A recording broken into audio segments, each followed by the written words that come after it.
Are you ready? Yeah, I guess. You guess. You have to know you want to protest. I know that. So, do you really want to do this? I'm not really sure if we should protest. Why not? Well, I don't even know who we're protesting against. We're protesting against the British officials. Why? Because we as colonists don't have any representation in our parliament. Plus, this Stamp Act will tax every single legal and commercial transaction, which means it will especially affect business owners. Okay. Don't you think it's fair we pay those taxes? What do you mean? Well, the British helped us out big time in the French and Indian War. Even when they specifically told us not to move west, and we did it anyway. They didn't have to help us fight the natives, and it cost them a lot of money. They were just trying to gain back the money they lost. The country has the right to tax its citizens and enforce laws. Yeah, that's right, but it's more than just that. What's more to it? You see these signs, right? Yeah. You see what they say? No taxation without representation. What about it? You know what that means, don't you?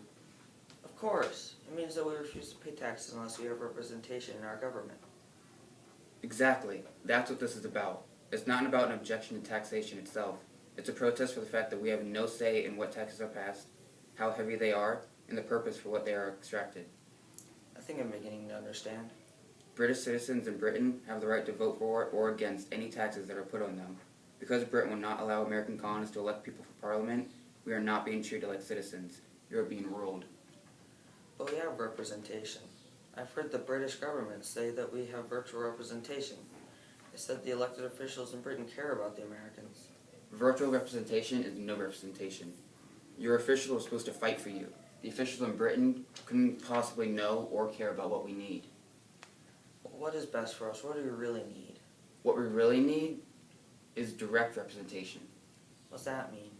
Direct representation means that we would be able to elect one of our own to go to London and represent our point of view to Parliament. What good does that do? Well, if we had any American officials elected in Parliament, they might have convinced the other officials that the Sugar Act is unfair and should not have been passed. So, having officials in Parliament means that we wouldn't have been forced to pay unreasonably high taxes. Exactly. That's why we need representation in Parliament. That's why it's so important to have representation in your government. Alright, I'm ready. Alright, let's go do this.